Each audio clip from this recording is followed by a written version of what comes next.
Hey guys, you're watching Boondocking with Dennis. And with gas at $4.45 a gallon, this is the only ride we're going on today.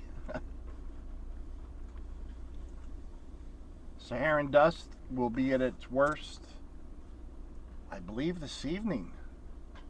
Wow. I'm not looking forward to that. My truck looks like I went off-roading. It is just thick with dust, and I haven't been on any dirt or gravel roads.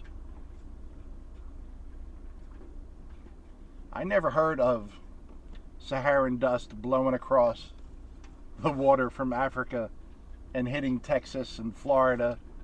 That's one of those things I thought was made up. It's the same thing when I heard about blue dragons. I'm like, what is that? That is made up. And no, it was real. It was real. So I was having charging issues today. Everything was going fine. That's how every horror movie starts, right? Everything's going fine. And then all of a sudden, I couldn't charge anything that plugged in the 110, which would be usually my iPhone. I've been charging that on 110 because I have a speed charger. And my DeWalt batteries. Sorry, I think I just touched the microphone several times. I have it on my knee to keep it out of the wind. So, went over to my buddy Mark's, and he took my Jackery and my battery, and he's charging both of them for me. Well, as soon as I was about to give them to Mark, I checked, and they were both working again. So I have no idea if just some moisture. And Mark's son, Ethan, who has helped me out before, he's a good kid. I'm so glad I didn't torture him when he was younger. He got volunteered to look at my fuses for me, but we're going to put that off. He works and goes to school, and yeah, I don't need him to do that tonight. But thank you, Ethan. Thank you, Mark, for volunteering, Ethan. And as soon as I was giving my stuff to Mark, they both worked again. So I really don't know what's going on with that. Probably a fuse is going, but right now Mark's just charging my battery for me for my fan and the Jackery, which I can use to charge my batteries for the fan just in case. But I only charge stuff when my truck is running, because when I shut my truck off, it shuts down, anything you have plugged in, which is a very good idea. I don't know. There's not much boat on that boat. There's not much room to be outdoors on that boat. I do like the extra indoor space, but I don't know, like you're on a boat, you'd want to be outside. I don't know. I bought a lottery ticket a few days ago. We'll have to have a giveaway when I win, huh? I wouldn't know what to do with that money. I would improve some things, but I have a list of friends that have helped me over the years. I have a list of friends that I'm no longer in contact with that I would give money to. And I have it is funny, so this occurred to me this morning. When I was moving out of the last place I lived indoors, I gave away some things like art, an autographed guitar that I had, things that had like sentimental value. I gave them away, and I sold everything else or got rid of it. A lot of it I brought to a pawn shop and got something for it, I was actually surprised at how much money I got at the pawn shop for used Blu-rays and used DVDs. I was really impressed. 2 people asked me over 3.5, really closing in on 4 years, if they could pay me later. People I've known one I've known 20 some years, the other one I've known 15 some years. Yeah, They both owe me money for those things still. Isn't that a bitch? Can you imagine doing that? And the good news about that was, in the long run, it saved me money. Because one of them is someone that I helped all the time, gave rides, bought food, just took them out to eat, bought them expensive gifts for Christmas and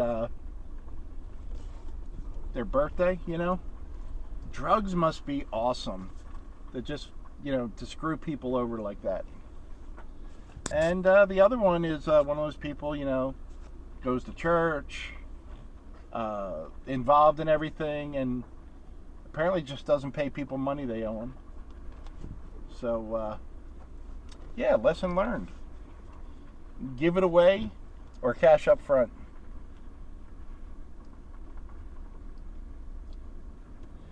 It is funny when I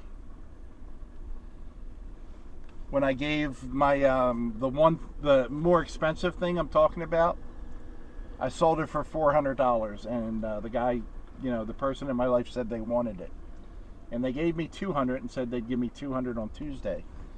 And I said to one of the boys, when this guy gives me the other $200, I'm going to give him all $400 back. I don't know why I was doing that, but I was.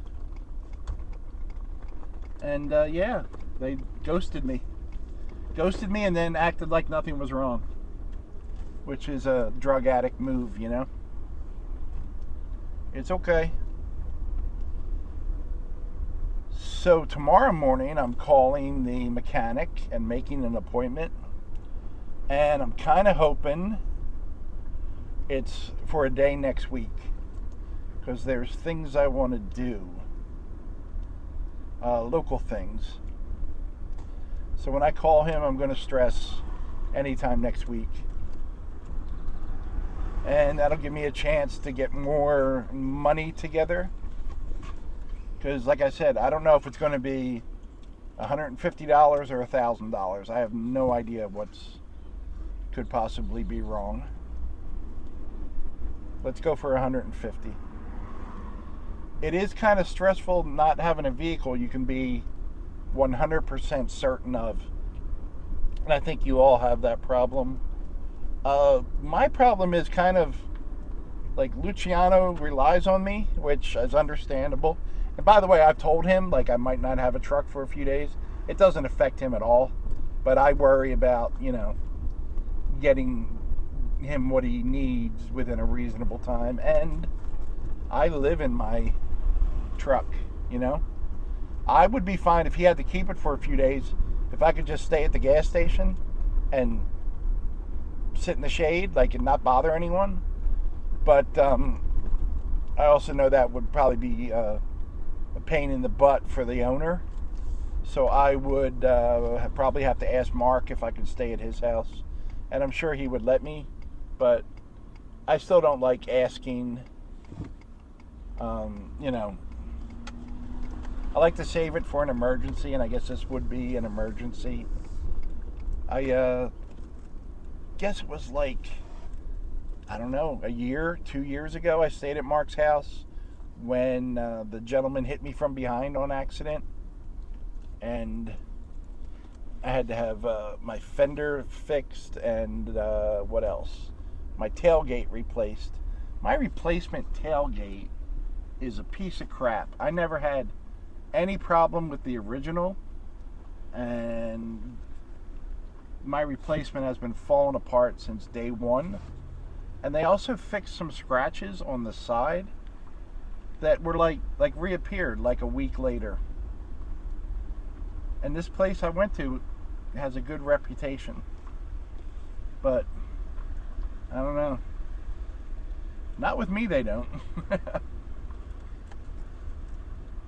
Wind has been strong, guys. Oh, I have a horrible dad joke today, and it's one I haven't told before. Hold on. We need a Blue Heron to fly through perfectly centered, and then we'll have our postcard for the day. Oh, wait a minute. I kind of like that. I don't know. It's not quite a postcard. No, I'm sorry. You're not postcard material today. What does a frog drink to cool off on a hot day? What does a frog drink to cool off on a hot day? That's easy. Coca-Cola. Boom! Dad joke. Mission accomplished, folks. I like that one. Except I don't know if kids are going to know that Coke is Coca-Cola, you know? Things aren't the same. Coke had some great jingles over the year. Ooh, wait a minute. But wait a minute, we have perspective. Oh, hold on. There's your postcard. Yeah, they had that, you know, when I was younger, I was forced to go to a Barry Manilow show with my sister and her boyfriend, Jack. Hi, Jack. Jack was an awesome dude. I need to tell some Jack stories. There you go. That's for another drive. This will be a half-hour video if I start talking about Jack. And I'm pretty sure Jack and I were the only straight guys in the audience. I was young. I was probably 10, 11. And Barry Manilow did a medley of the jingles that he wrote. And it was amazing how many famous jingles were done by Barry Manilow. And one of them was, you know, the I'd like to teach the world to sing in perfect harmony. You know, the Coca-Cola song. And yeah, like it was basically every commercial on the TV. Good morning. I got a wave. Ooh, that's a pretty one too. Look at the water. I like when the water's, for whatever reason, different colors. Oh, it's so pretty. Yeah. And I'm drawing a blank on his other commercials, but that was the best part of the show for me because I knew all the songs. Here's Eugene the 26th right here. Oh, look at the colors of the water, guys. The sun came out. Look at that. There's your postcard. You know what? Postcard wouldn't have him centered, right? Yeah. Wow. Hey, Eugene, number 26. How you doing, buddy?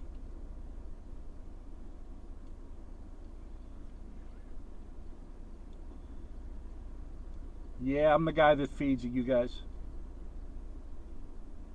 All right. Have a good day.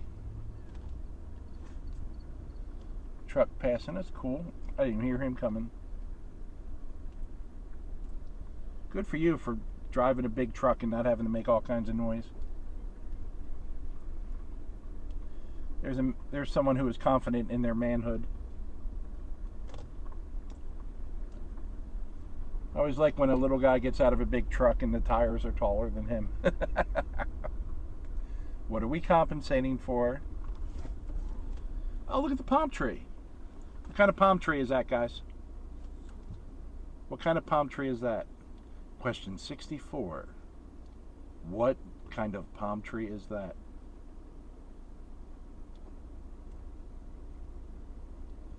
With Gilligan, the skipper too. The millionaire and his wife. Let me ask you this. If Mr. and Mrs. Howe were millionaires, why were they on that crappy little minnow?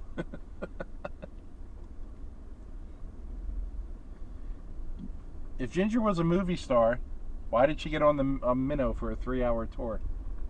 Wouldn't she have people? The professor. What did Mary Ann do for work? Oh, that's cool how they have those rocks stacked. What did Mary Ann do for work? The skipper was a skipper, right? Gilligan was first mate, little buddy. Professor was a professor. Ginger was a movie star. Mr. and Mrs. Howe were rich. How did they get rich? What did they do? Jim Backus, the voice of Mr. Magoo. Thurston Howe III. What did Mary Ann do, guys? Was she a school teacher? Mary Ann was the hot one, right? Yeah.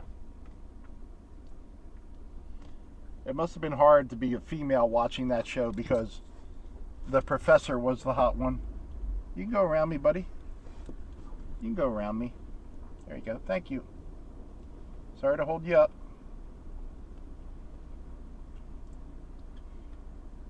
Is that it? Yep. Okay, let's go. Well, guys, this is long enough, right? You had enough of me? Come on, how many other boondocking channels are talking about Gilligan's Island and what else did we talk about? I think that was it. Bad Coca-Cola jokes, Barry Manilow concerts. Someone write this down. Tell stories about Jack. Jack was awesome. Jack might have been the, nope, save it for another video. Thanks for riding along today, guys. Thanks for watching.